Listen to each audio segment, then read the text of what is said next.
Sir నమస్తే. So అంతే. నమస్కారం. ఆ, ఉండండి. సార్. స్టార్ట్ అంటారా? సార్. చెప్పండి. Sir start. నమస్కారం. సార్. నమస్కారం. సార్. బాగున్నారా? బాగున్నారు చెప్పండి. సార్. సార్. సార్ 34 ఏళ్ల క్రితం విడుదలైన ఆదిత్య 369 మళ్ళీ ఇప్పుడు రిలీజ్ కావటం, ఇప్పుడున్న అవును. ఆధునిక సాంకేతిక పరిజ్ఞానంతో రిలీజ్ కావటం, 4K, అవును. ఈ 5.1 డిజిటల్ సరౌండ్ సిస్టమ్తో రిలీజ్ కావటం, ఈ ఎలా అనిపిస్తుంది అవును. మీకు? ఓ, చాలా చాలా వండర్ఫుల్ ఎక్స్పీరియన్స్. ఎందుకంటే అప్పుడు ఎప్పుడో మేము ఆదిత్య 369 చేసినప్పుడు ఒక టైప్ ఆఫ్ టెక్నికల్ ఎక్సలెన్స్ చేసాం. అప్పుడు మాకున్నటువంటి దీంట్లో ఇంత టెక్నికల్ అడ్వాన్స్మెంట్ ఉంటుందని మాకు అప్పుడు తెలియదు. Okay sir. కానీ ఇప్పుడు ఇంత వచ్చిన తర్వాత మిగతా సినిమాలతో కంపేర్ చేసుకుంటే అరే అరే ఇప్పుడు తీసుంటే బాగుండే అని అనిపించిన క్షణాలు ఉన్నాయి. So sir. అలాంటప్పుడు ఉన్నట్టుండి సార్. నిర్మాత శివలింగ కృష్ణప్రసాద్ గారు దీన్ని కంప్లీట్గా అప్గ్రేడ్ చేసి సార్. కాంటెంపరీ టెక్నాలజీకి ఈక్వల్గా మళ్ళీ చేసి దాన్ని మళ్ళీ రిలీజ్ చేస్తానంటే దీనిని చూడని దీన్ని చూడాలని ఆసక్తి ఉన్న మిగతా వాళ్ళందరూ అలా అవసరండి. నాలాంటి వాళ్ళకే చూడాలని అనిపిస్తుంది సార్. అంతే ఈ టెక్నాలజీతో. So sir. That's very very very thrilling experience. చాలా బాగుంది. ఇంట్రెస్టింగ్గా ఉంది. సార్ అసలు ఆ, టైం ట్రావెల్ బ్యాక్ డ్రాప్ లో అసలు ఇలాంటి సైన్స్ ఫిక్షన్ సినిమా చేద్దామన్న ఆలోచన అసలు ఎప్పుడు మొదలైంది సార్ మీకు అసలు అప్పట్లో? ఇది యాక్చువల్లీ చాలామంది నాకు back to the future inspiration అని అంటారు. అది కాదు. ఎందుకంటే బ్యాక్ టు ద ఫ్యూచర్ నిన్న వచ్చిన స్పీల్బర్గ్ తీసింది. నేను కాలేజ్ డేస్లో హెచ్జి వెల్స్ టైం మెషిన్ చదివాను. Okay sir. టైం మెషిన్ చదివానే ఒక కాలంలో అది వేరే కథ, కానీ time travel science fiction. So sir. ఆ సైన్స్ ఫిక్షన్ కథను తీసినప్పుడు అక్కడ మా కాలేజ్ మేట్స్ అంతా కూడా దాన్ని గురించి డిస్కస్ చేయడం ఇవన్నీ జరిగింది. సో అప్పుడు ఏమైందంటే ఇది ఒక విజువల్ ఫీల్ కనుకనేది. బ్లాక్ అండ్ వైట్లో టైం మెషిన్ సినిమాలు హాలీవుడ్లో చాలా వచ్చాయి అంతకుముందు. టైం ట్రావెల్ యాక్చువల్గా డైరెక్టర్ అయిన తర్వాత ఇది ఒక సబ్జెక్టుగా తీస్తే బాగుంటుంది అని అనుకొని దానికి కొన్ని ఒక లైన్ ఆర్డర్ అది ఇది అంతా చేసి రఫ్గా పెట్టుకున్నాను నేను. కంప్లీట్గా పెట్టుకుని ఇది ఎట్లా చేద్దాం ఎవరితో చేద్దాం అనుకుంటున్న సమయంలో బెంగళూరులో ఎస్పి బాలసుబ్రహ్మణ్యంతో నేను ట్రావెల్ చేస్తుండడం జరిగింది. సార్. అది ఇది మాట్లాడుతూ నా దగ్గర ఒక సబ్జెక్ట్ ఉందని ఆయనతో చెప్తాం. ఆయన చాలా ఎక్సైట్ అయ్యాడు. సార్. అరే అరే చాలా బాగుంది, ఇది తప్పకుండా మనం చేయాలన్నాడు ఆయన. సో యాక్చువల్గా అది కృష్ణప్రసాద్ గారికి తెలుసో తెలీదో ఆయన ఒక ఇద్దరు ముగ్గురు పెద్ద పెద్ద ప్రొడ్యూసర్కి చెప్పాడు ఇది కథ. చెప్తే ఇదేదో ఫ్యాంటసీగా ఎలా ఉంది ఏమో, ఇది వాళ్ళకి సైన్స్ ఫిక్షన్ అనే కాన్సెప్ట్ అర్థం కాలే. Okay sir. అదేదో ఉంది, ఇది ఎట్లా అవుతుంది, యమగోళ లాగా ఉంటుందా అలాగా అనుకున్నారే కానీ ఎస్పి బాలసుబ్రహ్మణ్యంకి చాలా నమ్మకం. అట్లా కాదండి, ఇది మనమే ఒక సపోర్ట్ చేసి మన గ్రూపులోని కనుక తీస్తే బాగుంటుంది కృష్ణప్రసాద్ గారు చేయడం. కానీ కృష్ణప్రసాద్ గారి పెక్కి గొప్పతనం ఏంటంటే అంతంత పెద్దవాళ్ళు ఇదేమిటిని సందేహిస్తున్న సమయంలో ఇందులో ఏదో ఒకటి ఉంది అనేటువంటి ఫీలింగ్ ఆయనకు వచ్చింది. యాక్చువల్గా ఆయనకు కూడా సైన్స్ ఫిక్షన్ అనేటువంటి జానర్ తెలీదు, కానీ ఒక హంచ్, ఇది మామూలు ఫ్యాంటసీ కాదు, మామూలు చరిత్ర కాదు, ఇది ఏదో ఉంది అని చెప్పి ఆయన ఒక గుడ్డి నమ్మకంతో దూకాడు ఇందులో. అంటే ముందు వెనక చూసుకోకుండా. అంటే ఇది మనకి చేయగలమా, చేయడానికి ఎంత ఉంది అని చెప్పి ఏమైనా కూడాను ఎలా చేస్తామో మాకు తెలియదు. అంటే స్విమ్మింగ్ ఎలా నేర్చుకొని అని పుస్తకం చదువుతూ స్విమ్మింగ్ నేర్చుకోవడం కాదు, ముందర నీళ్ళలో దూకడం, తర్వాత స్విమ్మింగ్ నేర్చుకోవడం. అలా చేశాడు కృష్ణప్రసాద్ గారు. క్రెడిట్ అంతా కృష్ణప్రసాద్ గారిదే, ఆ గట్ ఫీలింగ్స్ రావడం. సో వాళ్ళు చేసి అది చెప్తే ఆయన చేద్దామన్నారు. అప్పుడు నేను చెప్పాను కృష్ణదేవ ఆయనతో కృష్ణప్రసాద్తో స్టోరీ అతడు. ఇప్పుడు దీనికి క్యాస్టింగ్ ఏమిటంటే, నాకు లైన్లోనే నాకు ఆల్రెడీ స్క్రిప్ట్ ఒకటి ఉంది. ఒక ఈరోజు కాలం, ఒక సైంటిస్టు ఒక టైం ట్రావెల్ మెషిన్ కనిపెడతాడు, అందులో బ్యాక్ వెళ్తారు. టైం ట్రావెల్ అనేది కదా, బ్యాక్ వెళ్తారు, ఫ్యూచర్కి వెళ్తారు. బ్యాక్ వెళ్తే చరిత్రకు సంబంధించి మనకు తెలిసిందిగా ఉండాలి. లేకపోతే మరి పురాణాల్లోకి త్రేతాయుగాలకి వెళ్ళడం కాదు, మహాభారతంలోకి. అది నాకు మైండ్లో రాలేదు. నాకంటే నాకు మొట్టమొదటి మైండ్లో వచ్చింది ఏంటంటే ఇండియన్ ఇండిపెండెన్స్ డే రోజు వెళ్ళాలని. గాంధీ గారు అదే అది జెండా ఎగరేయడం, అంతకుముందు గాంధీ గారిని షూట్ చేయడం అక్కడ. కానీ అది ఇన్సిడెంట్ చేస్తాం, ఒక డాక్యుమెంటరీలాగా అక్కడికి వెళ్ళి ఉంటాడు. ఇందులో ఏమి ఇన్వాల్వ్ అవుతాడు హీరో? కథలో ఇన్వాల్వ్ కాడు వాటిల్లో, ఎక్కడికి వెళ్ళినా. అలాగ చూస్తే నాకు రెండే రెండు చరిత్రకు సంబంధించిన ఘట్టాలు దొరికాయి ఎంటర్టైనింగ్గా. ఒకటి రాయలవారు మోహన విజయం, రెండవది అక్బర్. అక్బర్ కాలంలో బీర్బల్, తాన్సేన్, అనార్కలి, సలీం వీళ్ళందరూ ఉన్నారు. కృష్ణదేవరాయల కాలంలో తిమ్మరుసు, తెనాలి రామకృష్ణుడు, అష్టదిగ్గజాలు, వీటి కథలు మనకు ఫోక్లోర్స్ అవన్నీ ఉన్నాయి. కాకపోతే ఆ అక్బరు బీర్బలు అవి ఆల్రెడీ చేశారు వాళ్ళు, నాకు అంత నచ్చలే. ఇందులో కనుక అయితే తెనాలి రామకృష్ణ ఉన్నాడు, అవి బ్యాక్ వెళ్ళి అవన్నీ చేయొచ్చు అనేటువంటి ఒక ఐడియా వచ్చింది. పైగా ఆల్రెడీ రామారావు గారు శ్రీకృష్ణదేవరాయల పాత్ర వేశాడు. తిమ్మరుసు నేను పనిచేసా, నేను స్క్రిప్ట్ కూడా ఒక వర్షన్ రాశా పింగళి నాగేంద్రరావు గారికి. ఆ రోజుల్లో నాగేంద్రరావు గారు నా చేత ఒక్కొక్క స్క్రిప్ట్ ఫస్ట్ వర్షన్ రాయించేవారు. సో తిమ్మరుసు స్క్రిప్ట్లో నేను బాగా ఇన్వాల్వ్ అయ్యాను. కృష్ణదేవరాయల పాత్ర నాకు చాలా ఇష్టం, అది ఎన్నుకున్నాం, అది చేశాం. సో అది ఎవరు వెయ్యాలి అనుకున్నప్పుడు అప్పుడు ఒకే ఒక వ్యక్తి అలాగ రాణించాలంటే ఆ రోజు రామారావు గారు వేసిన పాత్ర మళ్ళీ ఈ రోజుకి బాలకృష్ణ గారు వేస్తేనే సరే అని చెప్పి వారిని సంప్రదించడం, అక్కడి నుంచి ఆయనకి చెప్పడం, చెప్పిన మరుక్షణం బ్రహ్మాండమైన ఫీల్ అయ్యారు. ఇమ్మీడియట్గా సూపర్ బోల్ చేసేద్దాం. ఆయనే కొన్ని కిరీటం ఎలా ఉండాలి, అది ఎలా ఉండాలి, ఈ రకంగా ఉండాలి, నాన్నగారు ఎలా చేశారు, ఇవన్నీ టకటకటక ఆయన దగ్గర నుంచి వెంటనే ఒక ప్రవాహంలాగా ఒక స్పాంటేనియస్ వచ్చింది. మనం ఎలా చేయాలని డిగ్నిఫైడ్గా ఆయన చెప్పి ఆయన ఇన్వాల్వ్ అయిపోయాడు. అప్పటి స్కెచెస్ గిచ్చెస్ ఎట్లా ఉండాలి అని చాలా మాట్లాడాడు. కానీ దీంతో పాటు భవిష్యత్తు నాకు చాలా ఇంపార్టెంట్. కృష్ణదేవరాయల పాత్ర అందరికీ తెలిసిందే, ఆ కథ అందరికీ తెలిసిందే. భవిష్యత్తులో కంటే ఏ రకంగా ఉంటుంది అనేది అది అది పూర్తి ఊహ ఆలోచన. అప్పుడు అమెరికన్ లైబ్రరీకి వెళ్ళా, అక్కడ ఫ్యూచరాలజీ అని ఒక కంప్లీట్ సెక్షన్ ఉంది.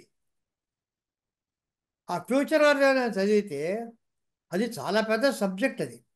అంటే ఈవేళ ఒక చోట ఒక ఏరియాలో ఒక యూనివర్సిటీ ఒక కాలేజీ కట్టాలనుకోండి, 50-75 సంవత్సరాల తర్వాత ఆ ఏరియా ఎలాగ ఉంటుంది అనేటటువంటిది అంచనా వేయడం స్టాటిస్టిక్స్తో, అది ఫ్యూచరాలజీ. సో ఎన్నెన్ని రోడ్లు వస్తాయి, ఎంతమంది పాపులేషన్ పెరుగుతారు, ఎన్నెన్ని అంగళ్ళు వస్తాయి, జనానికి ఎట్లా ఉంటుంది, ఇవన్నీ టౌన్ ప్లానింగ్. ఇప్పుడు ఏదో ఒకటి సిటీ ఏదైనా కట్టాలనుకుంటే, క్యాపిటల్ ఏదైనా కట్టాలనుకుంటే 70-100 సంవత్సరాలు అయిన తర్వాత ఎలా ఉండాలనేది అంచనా వేయాలి. అది అసలు మెయిన్ ఫ్యూచరాలజీ. కానీ నాకు కావాల్సింది కట్టుకథలు ఫ్యూచరాలజీలో ఎవరెవరు చేస్తారని. అది నేనే ఇమాజిన్ చేసుకొని ఎవరో మైండ్లో ఏదైనా చేస్తుంటే వాయిస్లో వస్తుందని, ఇటువంటివన్నీ కూడాను మేమంతా ఊహించుకొని తమాషాగా నేను జంధ్యాల కూర్చొని అవన్నీ అనుకున్నాం. చక్కటి మాటలు, మన మనసులో ఏదనుకుంటే అది నోట్ల నుంచి వచ్చేస్తుంది మాటగా. కాస్త ఆలోచించవద్దు అంటే ఆలోచించకుండా ఎలాగ ఉన్నానండి అని ఆయనకి. ఇటువంటివన్నీ కూడా మేము అల్లుకొని ఫ్యూచర్ అంతా బాగా ఎంజాయ్ చేస్తూ రాసుకున్నాను. స్క్రిప్ట్ వర్క్ ఎంత టైం పట్టింది సార్ మామూలు? ఇది స్క్రిప్ట్, ఇది బేసిక్గా లైన్ అంతా అనుకున్నదే. ఆ ఓకే. తర్వాత వచ్చిన తర్వాత మామూలు ఒక 2 వారాలు నేను జంధ్యాల కూర్చొని డిస్కస్ చేశాం. శివలింగ ప్రసాద్ గారు అప్పుడు కంప్లీట్గా ఆయన ఇన్వాల్వ్ అయ్యాడు, చూస్తూ ఉండేవాడు. కానీ ఎసెన్షియల్గా నాకు తెలిసి మా ఇంట్లో చాలా సిట్టింగ్స్ జరిగాయి, పాంగురో హోటల్లో కొంత జరిగింది. అట్లా ఒక 15 రోజుల్లో సీన్కి లేఅవుట్ వేసేసాం. సీన్ 1, సీన్ 2, సీన్ 3, సీన్ 4, అది ఎట్లా వెళ్తాడు, ఏ రకంగా వెళ్తాడని చెప్పి వేసిన తర్వాత తర్వాత ఒక నెల రోజుల్లో ఆయన డైలాగ్స్ రాసేసాడు. ఆయన పాంగుర హోటల్లో ఎక్కడో కూర్చొని కంప్లీట్గా డైలాగ్స్ రాసేసాడు. ఆయన రాసి ఒక వినిపించడం, అందరికీ వినిపించడం. బాలసుబ్రహ్మణ్యం గారు వచ్చారు, అంతా విన్నాం, చాలా చాలా ఆలోచించాం. ఇవన్నీ కాదు, ఇన్నోవేట్ చేశాడు. తర్వాత ఒక ఎక్స్ట్రా కాంట్రిబ్యూట్ చేసాం. అంటే బ్యాక్ టు ద ఫ్యూచర్ ఎలా ఉన్నా వెనక్కి వెళ్తారు, ముందుకు వెళ్తారు, కనెక్షన్ లింక్ ఒకటి లేదే అనేటటువంటి స్క్రిప్ట్ చదివినప్పుడు వచ్చింది. ఇది స్క్రిప్ట్ చదివినప్పుడు కాదు, సీనిక్ కార్డు వేసినప్పుడు. అప్పుడు థాట్ ఏమిటంటే, ఒక ఈ కాలంలో మ్యూజియంలో ఒక వజ్రం ఒకటి ఉంటే అది రాయలవారి కాలంలో వజ్రం అని, దానికి ఒక దొంగతనం ఏర్పడుతుంది, అది ఇప్పుడు ఉండే వజ్రానికి ఈ వజ్రమే భవిష్యత్తులో ఎలా రేస్ ఇన్విజిబుల్ రేస్ అవి ప్రసరించి దాన్ని ఎలా చేస్తుంది, ఈ రకంగా ఒక వజ్రాన్ని పెట్టుకొని దాంతో లింక్ చేసాం. మూడు ఎపిసోడ్స్, లేకుంటే లింక్ లేదు అక్కడికి. సో ఇది భవిష్యత్తు, వర్తమానం, తర్వాత పాత కాలం, భూతకాలం, భవిష్యత్, వర్తమాన కాలాలు అలా చేసాం. ఆ వజ్రం ఒకటి యాడ్ అయింది, దాంతో ఆయన స్క్రిప్ట్ రాసేసాడు. ఈ టెక్నీషియన్స్ కూడా చాలా గొప్ప గొప్ప వాళ్ళని తీసుకున్నారు కదా సార్, మ్యూజిక్ కానీ, ఆర్ట్ డైరెక్షన్ కానీ, కెమెరామెన్లు కానీ. మ్యూజిక్ మ్యూజిక్ మొదటి నుంచి ఇళయరాజా గారు అనుకున్నది. ఆ రోజు వెళ్ళి అని చెప్పాము, ఆయన చాలా చాలా సంతోషించాడు. ఆయన కూడా ఒక్కొక్కడు ఆ చివరి పాటలో వివి వేయాలి ఇవన్నీ కూడా ఇన్వాల్వ్ అయ్యి చాలా అద్భుతంగా ఇన్వాల్వ్ అయ్యి చేశాడు. అసలు నాకు కొత్తగా ఉంది కథ, టైం మెషిన్, ట్రావెల్ ఇదంతా బాగుందని ఇళయరాజా. కానీ కెమెరామెన్ విషయంలో మాత్రం అది ఏ, దైవ నిర్ణయం. ఎందుకంటే మొట్టమొదట పిసి శ్రీరామ్ గారు అనుకున్నది మొట్టమొదట. ఆయన వచ్చాడు, ఆయన ఆ, చాలా చాలా అద్భుతమైనటువంటి చేశాడు. ఫస్ట్ షెడ్యూల్ కృష్ణకుమార్గా ఉండేటువంటి ప్రీ కృష్ణదేవరాయల షెడ్యూల్ అంతా ఆయన చేశాడు. చేసేటప్పుడు సడన్గా సమ్ అల్సర్ ఏదో వచ్చి చాలా సీరియస్ జబ్బు చేసింది ఆయనకు. సో అతను చేయలేకపోయాడు. వాళ్ళ మదరు అసలు ఎవరిని, మేము ఊరికి చూడడానికి వెళ్ళాలన్నా ఆవిడ అలౌ చేయలే మమ్మల్ని, ఎందుకంటే మళ్ళా షూటింగ్కి పిలుస్తారేమో మమ్మల్ని. అతన్ని రెస్ట్ తీసుకుంటున్నాడు, అతను రాడు, అక్కడ మేము పిలవడానికి వెళ్ళామా, మేము చూడమంటే వద్దు వద్దు అనేసింది. మేము చూడలేదు, స్పీచ్ చెప్పాడు పాపం, నేను రాలేను, ఎవరైనా పెట్టుకోండి. సో కరెక్ట్గా అదంతా పీసేసడం చేయడు. అక్కడి నుంచి ఒక 2 మాసాలు రాయలవారి సెట్టు, ఆ హాలు అవన్నీ చేయాలి. దానికి అలాట్ చేసాం కృష్ణదేవరాయలకి. కరెక్ట్గా అదృష్టవశాత్తు విఎస్ఆర్ స్వామి గారు ఆ డేట్స్ ఆయన ఖాళీ. అంతకుముందు ఏదో పిక్చర్ అయింది, నెక్స్ట్ పిక్చర్ ఎప్పుడో స్టార్ట్ అవుతుంది, కరెక్ట్గా ఆ 2 మాసాలు వెంటనే ఒప్పుకున్నాడు. సో ఆ వంట విఎస్ఆర్ స్వామి గారు చేశారు టోటల్గా అక్కడ. అదే, సో ఆ లైటింగ్ కూడా ఆ కాలపు విఎస్ఆర్ స్వామి గారు చేసిన పద్ధతిలో, ఇది పిసి శ్రీరామ్ చేసే పద్ధతిలో వచ్చింది. కానీ విఎస్ఆర్ స్వామి గారి కాగానే ఆయన అక్కడికి వెళ్ళాల్సి వచ్చింది, కాల్షీట్స్ అయిపోయింది. సో అప్పుడు కబీర్ లాల్ ఆల్రెడీ కొన్ని ట్రిక్స్ అవి చేశాడు కనుక భవిష్యత్ అంతా కబీర్ లాల్ చేశాడు. సో ఇది ప్యూర్లీ దైవ నిర్ణయం, అది అదృష్టం మాది కాదు. ఈ కెమెరామెన్ మాత్రం 3 కెమెరామెన్ దీనికి ఇలా ఉండాలా, ఒక్కొక్క ఏజ్కి తగ్గట్టు, ఆ లైటింగ్కి తగ్గట్టు ఒక్కొక్క కెమెరామెన్ ఉండాలా అని ఏదో ఒక అతీత శక్తి ఒకటి నిర్ణయించింది, దాని ప్రకారం ఏం చేశాం. ఈ ఆర్ట్ డైరెక్షన్ పేకేటి రంగా గారు ఆ టైం మిషన్ ఎలా డిజైన్ చేశారు? పేకెట్ రంగారు మొదటి నుంచి ఆర్ట్ డైరెక్టర్, ఎందుకంటే రాయలవారు ఆ సెట్ అదంతా చేయడానికి, టైం మెషిన్ డిజైన్ చేయడానికి స్కెచెస్ వేసుకుందాం ముందర. నేనేమంటే రియల్ టైం మెషిన్, మామూలుగా డమ్మీ చేసేసి ఏదో చేయడం, ఆ రోజు ట్రిక్స్ లేవు, రియల్గా చేయాలని మొక్కితే ఆ స్టెప్స్ అంతా రావాలా, లోపల గ్లాసు. అతను ముందర స్కెచెస్ వేసి, స్కెచెస్ మీద డిస్కస్ చేసి, తర్వాత చిన్న టైం మెషిన్ మోడల్ చేశారు అతను, గ్లాస్ అంతా పెట్టి చిన్న సైజు చేసి, దాంట్లో మార్పులు అక్కడే దొక్కితే అవన్నీ చేశాడు కష్టపడి చేసి, అది దాని మీద డిస్కస్ చేసి, తర్వాత సెట్లో పెద్ద సెట్ లోపల వెళ్ళేటట్టుగా కావాలన్నా నేను, అలాగే చేశాడు. నొక్కితే అంత స్టెప్స్ వస్తుంది, లోపల పెడతాడు, కుర్చీలు, గ్లాసు, టీను అన్నది వీళ్ళందరూ రావడము. సో అదంతా టైం మెషిన్ తిరగడము, మోటార్ దానికి ఒక మెషిన్ పెట్టి అది తిరుగుతుంటే వాళ్ళందరూ బయటికి పడడం, స్మోక్, దానికంతా గ్యాస్ నుంచి స్మోక్ వెళ్ళడం, ఇవన్నీ కూడా అతను తయారు చేశాడు ఆన్ ద సెట్.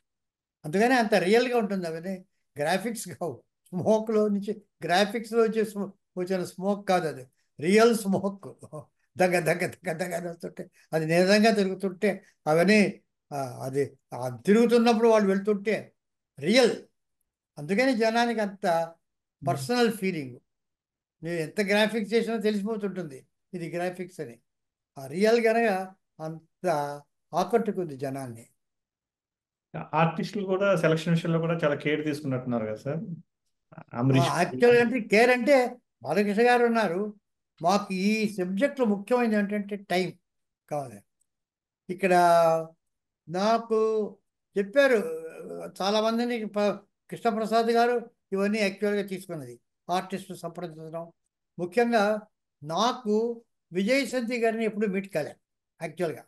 నేను ఏ రోజు ఆమెతో దీని గురించి సంప్రదించలే, నాకు దాని గురించి తెలియదు. అది ఆయన పాటికి ఆయన వాళ్ళు బాలకృష్ణ గారు అంత అనుకొని విజయశాంతి గారు ఉంటే బాగుంటుంది. ఆమె చాలా ఎక్సైట్ అయింది పాపం, తప్పకుండా చేయాలని. కానీ టైము, కాల్ షీట్స్ వాటి మీద ఉంది. ఇక్కడ ఒక 10 రోజుల తర్వాత నాకేమిటంటే ఈ పర్టికులర్ సబ్జెక్టు భవిష్యత్తులో రావాలి, అవుతే టైము, ఆర్టిస్టు వాళ్ళ వాల్యూ, వాళ్ళ పర్ఫార్మెన్సు ఎంత ముఖ్యమైనా ఈ పర్టికులర్ సబ్జెక్ట్కి టైం అనేటువంటిది మోర్ ఇంపార్టెంట్. వాళ్ళు అవైలబుల్గా ఉండడం మాకు ఈ సబ్జెక్టు మోర్ ఇంపార్టెంట్. అందుకని ఎవరికన్నా చూద్దామంటే మరి కృష్ణప్రసాద్ గారు ఎలా చేశారో, నాకు మోహిని అనే అమ్మాయి ఎలా వచ్చిందంటే, నేను అప్పుడు మైకేల్ మదన కామరాజన్ చేస్తున్నాను, ఆ వర్క్లో ఉన్నాను. సో పంజు అరుణాచలం గారని ఆయన నాకు చాలా పరిచయం. ఒకరోజు మాట్లాడుతున్నాను ఆయనతో నేను. ఆయన గొప్ప నిర్మాత, పాటల రచయిత ఇవన్నీ కాకుండా ఒక చాలా ఫెనటిక్ రేస్ గోయర్ ఆల్సో ఆయన. ఎప్పుడు హార్స్ రేస్ పుస్తకం పట్టుకొని ఉంటాడు ఆయన. అది ఆయన ఒకరోజు నేను మాట్లాడుతూ మేము ఈ రకంగా వెతుకుతున్నామంటే ఆయన చెప్పాడు, ఆయన హార్స్ క్లబ్లో సెక్రటరీ ఒక అయినాడు. ఆయనకి నాకు బాగా పరిచయము, ఆయన కూతురు ఒక ఆమె ఉంది మోహిని అని, ఏదో ఒక పిక్చర్ చేసి, తర్వాత ఎవరో చెప్పారు శ్రీరామ్, పిసి శ్రీరామ్ కూడా ఆమెకు ఏదో తెలుసు అని చెప్పారు, నాకు తెలియదు అది. ఈయన వెంటనే ఫోన్ చేసి అది అరేంజ్ చేస్తే వచ్చి చూసి సెట్కి వచ్చింది, టెస్ట్ చేసాం. మెయిన్ మాకేంటంటే అందంగా ఉంది, డ్యాన్స్ చేస్తుంది, అంతా చేస్తుంది, కొత్త ఏదో ఒక పిక్చర్లో చేసింది. కానీ availability through out the picture availability అది ముందర అడిగాం. నాకే అభ్యంతరం లేదు, షీ ఈజ్ ఎక్సైటెడ్, ఇటువంటి పిక్చర్ దొరకడం కష్టం, నేను తప్పకుండా చేస్తాను. ఆ అవైలబిలిటీ చాలా ఇంపార్టెంట్ అయింది. సో ఫ్యూచర్కి వెళ్ళినా, కృష్ణదేవరాయలకి వెళ్ళినా, ప్రజెంట్కి వెళ్ళినా త్రూ అవుట్ ఆమె ఉండింది. అది చాలా మాకు ఇంపార్టెంట్ అది. అందుకని ఆ మోహిని అవన్నీ బుక్ చేశాం. అమరీష్ పురి గారు. ఆ టిను ఆనంద్ గారు నాకు ఆల్రెడీ పరిచయం. ఉమ్. నాకు టిను ఆనంద్ ఏంటంటే ఇందులో ఆ ప్రొఫెసర్ ప్రొఫెసర్గా ఆ ఆ జుట్టు అలా ఒక తిన్న, మేమైతే సై- ఎంతమంది గమనించారో తెలీదు, ఎక్కడ గాలి ఉన్నా లేకపోయినా ఒక చిన్న ఫ్యాన్ పెట్టాం కనిపించకుండా, ఆ గాలి అలా అలా అలా అలా ఎగురుతుంటుంది టీను అన్నందుకు. అది ఎప్పుడు. సో అదొక పెక్యూలియర్ ఫీలింగ్. మామూలుగా ల్యాబ్లో ఉన్నా అది ఎగురుతుంటుంది. సో అతను ఐన్స్టైన్ లాగా ఉంటాడు నాకు. అతను ఆ వెనక ఐన్స్టైన్ ఉంటే, so time machine, theory of relativity అయితే నేను కాలేజ్ డేస్లో చదువుకున్నవాడిని కనుక అవన్నీ నాకు బాగా తెలుసు పట్టు. సో టిను అన్నది నాకు చాలా ఇంపార్టెంట్. ఆ ప్రొఫెసర్ రోల్కి చాలా బాగా ఉండింది అనిపించింది. ఆయన బుక్ చేసాం, నో ప్రాబ్లం. అమరీష్ పూరి ఏమిటంటే మాకు ఒక రకమైనటువంటి పెక్యూలియర్ ఫోక్లోరిష్ విలన్ ఒకడు కావాలి. అందులో మిస్టర్ ఇండియా అటువంటి మొగ్గాంబో అని ఉమ్, ఇవన్నీ చేస్తూ, అంటే పిల్లలకు జనరల్గా అది వాళ్ళు ఎంజాయ్ చేస్తూ అలాంటి ఒక విలను, రెగ్యులర్గా చాలా ఆ, భయపడే విలన్ కాదు, అతను చూస్తే ఒక ఎంటర్టైన్మెంట్ వచ్చే విలను. అది నాకు అమరీష్ పురిలో కనిపించింది. అతన్ని పిలిపించి అదే, అందుకనే అతను వచ్చినప్పుడల్లా వాయిలెన్స్ వాయించడం, అతనికి ఒక పెక్యూలియర్ ఉమ్, అన్ని రకరకాల క్యూరియోస్ పెట్టడం, ఇటువంటివన్నీ కూడాను. ఆ, గన్ ఎత్తినప్పుడు అందరూ వాయిలెన్స్ వాయిస్తుంటారు. ఉమ్. ఏదేదో క్యూరియోస్ అవన్నీ, ఆ, వజ్రాలు ఎక్కడున్నా, ఒక తంబూర ఉన్నా, ఒక వీణ ఉన్నా సేకరించడం, ఇటువంటి ఫన్నీ లుక్ ఉండింది. సో ఈ బుక్ అమరీష్ పూరి గారు ఎంజాయబుల్. సార్ ఇంత పెద్ద కాస్టింగ్, ఇంత పెద్ద స్పాను, ఫ్యూచర్కి వెళ్ళాలి, ప్రజెంట్ పాస్ట్, ఇంత ఇన్నున్నా కూడా, ఇన్ని లొకేషన్స్ ఉన్నా కూడా 110 రోజులు, కేవలం 110 రోజుల్లో ఎలా ఫినిష్ చేయగలిగారు సార్? యాక్చువల్గా 110 రోజులు అవుతుంది అది. ఈ ఉమ్. రోజు 110, ఇది ఇవాళ చేసే సినిమాలన్నీ 110 రోజులు అవుతుంది. ఏది ఏ మాయాబజార్ లాంటి డబుల్ వర్షన్ సినిమా అంతకన్నా తక్కువైంది. ఇదేమిటి, ఒకే వాళ్ళు ఏమిటి, ఆ కృష్ణుడు, రంగారావు, రాజేశ్వరరావు, సావిత్రి తప్ప, అక్కడ వేరే బలరాముడు, ఇక్కడ వేరే రాముడు, అక్కడ వేరే ఛాయాదేవి, ఇక్కడ వేరే, అంతవే డబుల్ వర్షన్. అక్కడ జమినీ గణేశను, ఇక్కడ నాగేశ్వర గారు, ఇంత ఉండి లెస్ డేస్లో చేశారు ప్లానింగ్. ప్లానింగ్ నీ కరెక్ట్గా ఇక్కడ ఉండాలి, అక్కడ ఉండాలి అంటే కరెక్ట్గా, అది ప్లాన్ లేకుండా అక్కడ వచ్చి ఇక్కడ తీద్దాం, అక్కడ తీద్దాం, అన్ని యాంగిల్స్లో తీసి ఒక నిర్ణీతమైనది లేకుండా ఎడిటర్కి ఇచ్చి మళ్ళీ రీషూట్ చేసి, it's not the way. It is నా ఐ డోంట్ అగ్రీ ఇన్ని రోజులు అవుతున్నాయంటే something wrong with the planning. పెద్ద పెద్ద చేయడం పక్కా ప్లానింగ్. ఇప్పుడు హాలీవుడ్ నాకు తెలిసినంత వరకు పెద్ద పెద్ద పిక్చర్స్ 2 సంవత్సరాలు 3 సంవత్సరాలు స్టోరీ బోర్డింగ్ కూడా ప్లానింగ్ తీసుకుంటారు. వచ్చేటప్పటికి అంతే లిమిటెడ్ టైం, టక టక టక టక ఫినిష్ చేస్తారు. పెద్ద పెద్ద పిక్చర్స్ 8 వీక్స్లో చేశారు వరుసగా హాలీవుడ్లో. సో ఎవ్రీ షాట్ ప్రతిదీ డిజైన్ చేసి, అందులో ఇవాళ కంప్యూటర్లోనే మీరు డిజైన్ చేయొచ్చు, లైటింగ్ అంతా కూడా అక్కడ చేసి షార్ట్స్ షూట్ అంటే అది వెళ్ళిపోయింది. అప్పటికి ఉన్నాయి చాలా రోజులు. ప్లానింగ్ అన్ని సంవత్సరాలని తీసుకుంటారు వాళ్ళు. సో ప్లానింగ్ కనుక చేస్తే కరెక్ట్గా నిర్ణీతమైన రోజులు వస్తుందని నా నమ్మకం. అది బా I cannot deny that.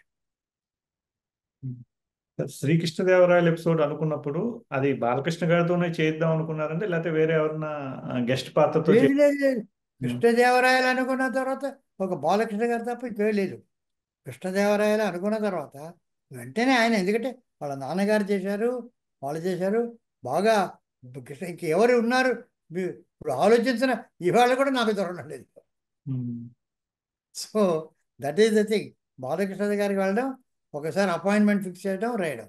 So ఆయనే కరెక్ట్ ఇవాళ. కానీ ఇప్పటికి వరకు నాకు ఆ రీప్లేస్మెంట్ లేదు బాలకృష్ణ గారికి కృష్ణదేవరాయలకు. టైటిల్ విషయంలో కూడా అప్పట్లో చాలా రకాలుగా అనుకున్నారంట. కాలయంత్రం పెడతారని టైటిల్, యుగ పురుషుడు అని లేదు లేదు, టైటిల్. నా వరకు నేను ఆదిత్య, నాకేమిటంటే టైం మెషిన్ అంటే అనేది టైం థియరీ ఆఫ్ రిలేటివిటీ, లైట్తో సంబంధించిన ఆ లైట్ స్పీడ్ ఒకటి ఉంది, ఆ లైట్ స్పీడ్కి సంబంధించింది టైం మెషిన్. కాళేశ్వరం కృష్ణప్రసాద్ వాళ్ళు వెళ్ళి ఏదైనా రకరకాల అనుకుని ఉండొచ్చు, కానీ నా వరకు లైట్కు టైం ట్రావెల్కు సంబంధం ఉంది. లైట్ 186,000 మైళ్ళు ఒక సెకండ్కు, వేల మైళ్ళు ట్రావెల్ చేస్తుంది. సో దానికి ట్రావెల్ చేస్తేనే టైం ట్రావెల్ సాధ్యమవుతుంది. ఆ టైం ట్రావెల్కు లైట్ ట్రావెల్కు సంబంధం ఉంది. లైట్ అనగానే సూర్యుడు, అందుకని ఆదిత్య. సో ఆదిత్య అనేటటువంటిది స్టార్ట్ అవుతుంది టైం మెషిన్ కనుక నా వరకు. కాకపోతే 369 అనేటటువంటిది తర్వాత పెట్టింది. అది ఏ రకంగా ఉంది 333 ఏదో ఇప్పుడు, ఎందుకంటే పుట్టి ఆదిత్య అంటే అది ఒక హీరో నేమ్ కావచ్చు, ఒక మెషిన్ టైం మెషిన్కి పేరు పెట్టాలి అంతే. సో అప్పుడు నాకు ఇది బోయింగ్ జ్ఞాపకం ఉంది. బోయింగ్ అంటే సరిపోతుంది కాదు, బోయింగ్ 737 అని పెడతారు. ఈ 737 ఏమిటి, అది వచ్చినప్పుడే మనకు ఒక ఎయిర్ క్రాఫ్ట్ అని ఒక ఫీలింగ్ వస్తుంది. లేకపోతే మామూలుగా బోయింగ్ ఏదో కంపెనీ. సో ఏదైనా వస్తే ఆ అటాచ్మెంట్ వచ్చినప్పుడే మీకు ఓ నంబర్ ప్లేట్ వచ్చినప్పుడే దానికి వస్తుంది. సో 369 అని 35 రకరకాలుగా 9, మొత్తం మీద 369 ఉంటే బాగుంటుంది. న్యూమరాలికల్గా 9 బాగుంటుంది. 3, 6, 9, 9, 18, 9 ఇట్లాగా అసెండింగ్ ఆర్డరు, పైకి వెళ్ళేటటువంటి పద్ధతి. 963 చేయొచ్చు, 639 చేయొచ్చు, కానీ 369 ఆదిత్య 369 అని నిర్ణయించాం. అందరూ అది 369 మాత్రం ఒక సభ వేసి అందరు కూర్చొని ఏది బాగుంటుందని చెప్పాం.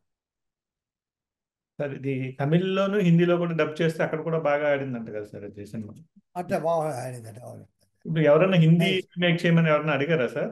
తమిళ్లో రీమేక్ చేద్దామని కానీ హిందీ మీకు ఏమైనా ప్రపోజల్? హిందీ మేక్ అడగని కాదు, అమరీష్ పూరి ఎవరో హిందీలో చేస్తున్నారు ఒక పిక్చరు. అమరీష్ పూరి ఇక్కడ యాక్ట్ చేశాడు, రషస్ చూడడానికి వచ్చాడు. వచ్చి ఆల్రెడీ వాళ్ళు స్టార్ట్ చేయబోతున్నారు, షూటింగ్ స్టార్ట్ చేశారు. వెళ్ళి మీరు చెయ్యకండి, అక్కడ ఒక సినిమా చేస్తున్నారు ఆదిత్య 369 అని, అది వచ్చి డబ్ చేస్తే మీ సినిమా ఎవరు చూడరు అని అడ్వైస్ కూడా చేయడం జరిగింది. కొత్తగా చేయడం కాదు, చేసేవాళ్ళని ఆపాడు అమరీష్ పూరి చేయకుండా, ఎందుకంటే అక్కడ వస్తుంది. అదే సంగతి. సార్ ఈ సినిమా సీక్వెల్ కోసం కొన్నేళ్లుగా వార్తల్లో నలుగుతుంది సార్. ఈ సినిమా రావాలని అందరూ అభిమానులు కోరుకుంటున్నారు, తెలుగు ప్రేక్షకులు కూడా కోరుకుంటున్నారు. దాని గురించి మీరు ఏమైనా చెప్తారండి? అది అంటే పాపం మేము స్క్రిప్ట్ బాలకృష్ణ గారికి చాలా చాలా ఎంతూజియాజం, ఏ రోజైనా ఇది తీసి తీరాలి. సో ఆ రకంగా మేము చేసాం. నేను ఒక లైక్ చెప్పి కంప్లీట్గా స్క్రిప్ట్ కూడా రాశాను, టోటల్గా స్క్రిప్ట్ తయారు చేశాను కంప్లీట్గా. ఆయన చాలా ఎక్సైటెడ్ ఇవాళకి కూడా. అది ఆయన్ని మొట్టమొదటి వాళ్ళ అబ్బాయిని ఇంట్రడ్యూస్ ఫిలింగా అనుకున్నారు కూడా, దీన్ని ఎలాగైనా చేయాలని చెప్పి అనౌన్స్ కూడా చేసి అంతా చేశారు, డిస్కస్ చేశాము. కానీ ఆయనకి ఇంకా ఉంది, ఎప్పుడన్నా ఉన్నప్పుడు ఏ రోజైనా అది మనం చేద్దాం అని అంటున్నారు. సరే ఎప్పుడు అవుతుందో అవుతో అది దైవ నిర్ణయం. కృష్ణ ఆదిత్య తీసిన అలా దైవ నిర్ణయం, ఇది కూడా సీక్వెల్ కూడా అదే దైవ నిర్ణయం, ఎప్పుడైతే అప్పుడు. సార్ ఒక సరదా ప్రశ్న, మీకు ఇప్పుడు ఇప్పుడు ఇప్పుడు మీకు టైం మిషన్ ఎక్కితే మీరు ఏ కాలంలోకి వెళ్తారు సార్? మీరు ఇప్పుడు నాకు నిజంగా చెప్పాలంటే 93 ఏళ్ళు దాటి ఉన్న సమయంలో నేను జీవితంలో నేర్చుకున్నది ఏమిటంటే, మొన్నటికన్నా నిన్న గొప్పది, నిన్నటికన్నా ఇవాళ గొప్పది. ఆ కాలం పాతకాలంలో ఎంత బాగుండేది క్లాసిక్స్ నేను నమ్మను. ఆ రోజు అందరూ ఆ రోజు చాలా చాలా మంచిగా ఉండేవి, ఈరోజు మంచిగా ఉండేవి, ఈవిడంతా చాలా హాయిగా ఉండేది, ఏమి మ్యూజిక్, ఆ మ్యూజిక్ ప్రతి ఎవరు చూడరు. అవి బాగా లేదు అని కదా ముందుకు వెళ్తున్నాం అన్నాం. మనం ముందుకు వెళ్తున్నామంటే అది బాగా లేదు అని ఇవాళ అది కానీ ఎవరు చూడరు, అవి చూస్తారు. నాస్టాలజీ అంటారు దాన్ని, ఆ నాస్టాలజీ దాన్ని చూస్తారు కానీ చూడరు. ఇప్పుడు నాకేమిటంటే నిన్న మొన్న కన్నా ఇవాళ ఇప్పుడు మీతో మాట్లాడడం చాలా ఆనందంగా ఉంది.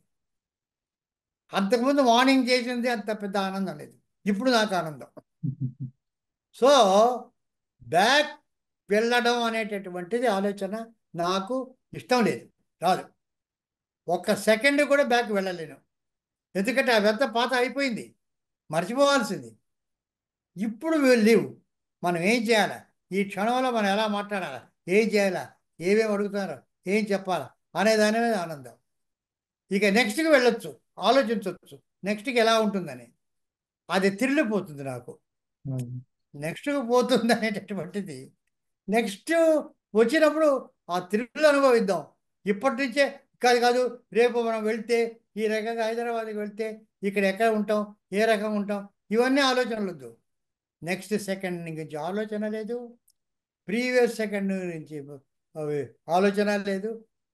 Live for the present and enjoy and experience the present. అది నా ఇప్పుడు 93 years నా ఫిలాసఫీ.